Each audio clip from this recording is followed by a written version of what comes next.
अस्सलाम वालेकुम, मैं हूं ज़ाहिदा राव। उम्मीद करती हूं आप सब खैरियत से होंगे जहां भी होंगे। नाज़रीन, जैसे पाकिस्तान में सैलाब है, सैलाब की तबाहकारियां जारी हैं, लोग डूब रहे हैं, पाकिस्तान डूब रहा है, लेकिन कहते हैं कि रियासत माँ जैसी होती है, लेकिन हमारी रियासत माँ जैसी नहीं है। कभी भी इसने माँ वाला किरदार अदा नहीं किया। लेकिन सिंध में सबसे ज़्यादा तबाही हुई। सिंध तो वैसे ही रोशनियों का शहर, जिसे कायद का शहर कहा जाता था, अब वो लगता है कोई जराइम पेशा का शहर है कि वहाँ पर चोरियाँ डकैतियाँ तो होती थी, लेकिन कुछ रही सही कसर थी वो सैलाब ने पूरी कर दी। कि सैलाब में लोग डूब रहे हैं, सैलाब वाले लोगों को इमदाद चाहिए, रिलीफ चाहिए, कैंप चाहिए, लेकिन शायद सिंध के लोगों की सुनने वाला कोई नहीं। भुट्टो तो जिंदा है, लेकिन सिंध की आवाम मर गई है। कि कभी किसी ने सोचा ही नहीं 30 साल से जो किसी अजाब की तरह जरदारी खानदान, भुट्टो खानदान उन पर मुसल्लत है, कभी भी सिंध की आवाम के लिए वो काम नहीं किया जिसके लिए आए, वादे किए, दावे किए। रोटी कपड़ा मकान इनका नारा था, लेकिन वो रोटी कपड़े मकान का नारा जो है कहीं दफन करके भुट्टो जिंदा है का नारा उनसे लगवाया, और उसके बाद उनका कोई पुरफाने हाल नहीं, कभी पूछा नहीं। अब अगर सैलाब ज़दगान की जो मुसीबतें हैं वो तो अपनी जगह हैं कि कहीं भी उनको कोई कैंप नहीं दिए जा रहे, खाने पीने की अशिया नहीं दी जा रही, लोगों से जाकर उनकी दाद रसी नहीं की जा रही। अगर जाया भी जाता है सिर्फ फोटो सेशन की हद तक, तस्वीरें बनवाते हैं, पैसे लेते हैं, वापस ले लेते हैं, राशन भी कहते हैं तब देंगे अगर तस्वीर बनवाएंगे। यानी कि सिंध की आवाम की जितनी तजलील की जा सकती है ये हुकूमत कर रही है, और सिंध की हुकूमत का अपना बजट शायद है ही नहीं है, दुनिया से मांग रही है कि सिंध की आवाम के लिए कुछ दिया जाए ताकि हम इनकी मदद करें। बाकी तो सैलाब की जो तबाहकारियां जारी हैं वो तो अपनी जगह, लेकिन जो सबसे दुख की बात है, सैलाब ज़दगान अपनी बेटियां बेचने पर मजबूर हो गए हैं कि अपनी बेटियां कोड़ी के भाव बेच रहे हैं सैलाब ज़दगान वाले, सिर्फ इसलिए जब उनसे सवाल किया गया कि आप अपनी बच्चियों को क्यों बेच रहे हैं, क्या मसला है, उनका कहना था कि हमारे पास खाने को कुछ नहीं है, पहनने को कपड़े नहीं है, रहने को घर नहीं है, तो ऐसी जिंदगी को और ऐसे बच्चों का हमने क्या करना, तो इसलिए हम बेच रहे हैं। किसी का 50,000 रेट लगता है, किसी का 1 लाख लगता है, किसी का 2 लाख लगता है, तो इन पैसों से कुछ नहीं होगा। हम 2 वक्त की रोटी खा लेंगे, कोई छोटा मोटा मकान बना लेंगे, और खरीदने वाले कौन है? वडेरे जो सिंध पर जो है काबिज है कई सालों से, और ऐसा सिस्टम खराब कर दिया है सिंध का कि सिंध की आवाम सर उठा के उनके आगे बोल नहीं सकती। तो जरदारी खानदान जो 30 साल से मुसल्लत है, कभी उसने सोचा कि सिंध की आवाम किस जुल्म की चक्की में पिस रही है? क्या उनका दिल नहीं करता कि अपने बच्चों को अच्छी जिंदगियां दे? बहुत सारे लोग ये कह रहे होंगे कि वालिदैन कैसे अपनी बच्चियों को बेच सकते हैं, वालिदैन मजबूर है, वालिदैन बेबस है कि रहने को घर ही नहीं है। बहुत सारी माओं का ये शिकवा है कि हम पूरी रात कैंप में बैठ कर गुजारते हैं क्योंकि हमारी बेटियों को दरिंदे नहीं छोड़ते, हमारे पास खैमे नहीं है, हमें खाने को कुछ ना दिया जाए बल्कि पहनने को कपड़े और खैमे दी जाए। तो ये हालत है सिंध की, और ये सबसे तकलीफदा बात है कि कौम की बेटियां अब बेची जा रही हैं कोड़ी भाव।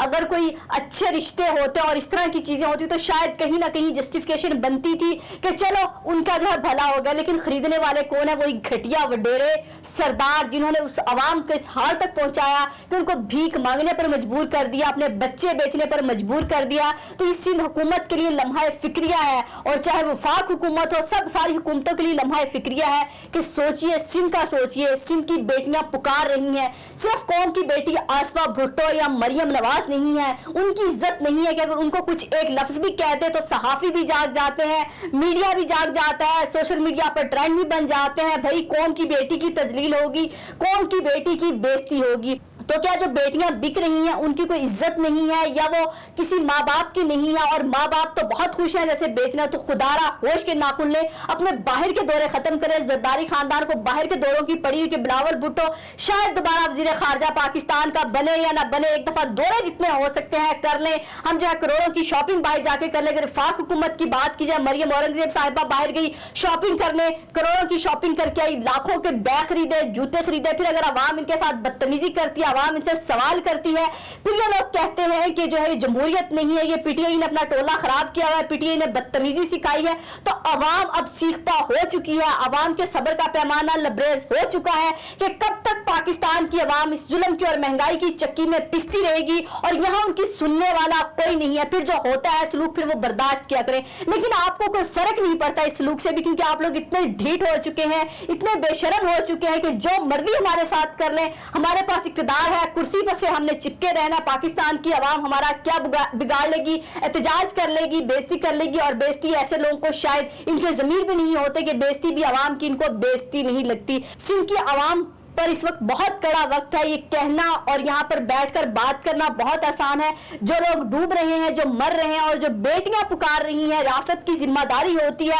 अगर सिंध हुकूमत को इतनी हया नहीं है, शर्म नहीं है, वफाक हुकूमत थोड़ी शर्म और हया कर ले। मरियम नवाज जो हमेशा कहती हैं कि पाकिस्तान में जमहूरियत है, पाकिस्तान के लिए हमें जो भी करना पड़े तो करे। सिंध भी पाकिस्तान का हिस्सा है और सिंध हुकूमत भी वफाक हुकूमत का हिस्सा है। आप सिंध हुकूमत से सवाल कर सकते हैं कि कहां पर बजट खर्च किया जाता है, कहां है वो पैसा जो सैलाब ज़दगान की इमदाद के लिए आया। बार बार रोजाना जो है वज़ीर आला सिंध के प्रेस कॉन्फ्रेंस करने लग जाते हैं कि सिंध की तस्वीर बार बार दिखाई जाए ताकि लोग हमें फंड दें, लोगों को हम लूट सके। पहले कोरोना के नाम पर उन्होंने बहुत फंड लिया, लेकिन पाकिस्तान की आवाम पर शायद 1 रुपया भी खर्च नहीं किया। सिंध की आवाम ही तड़पती रही, बिलकती रही और कभी भी सिंध की आवाम पर वो फंड नहीं खर्च करेंगे। इसलिए खर्च नहीं करेंगे ताकि कल को फिर जो है बारिश आए और कच्चे मकान फिर से बांधे। किसके नाम पर ये इमदाद मांगेंगे, किसके नाम पर ये भत्ता वसूल करेंगे, कहां से लोगों से मानेंगे।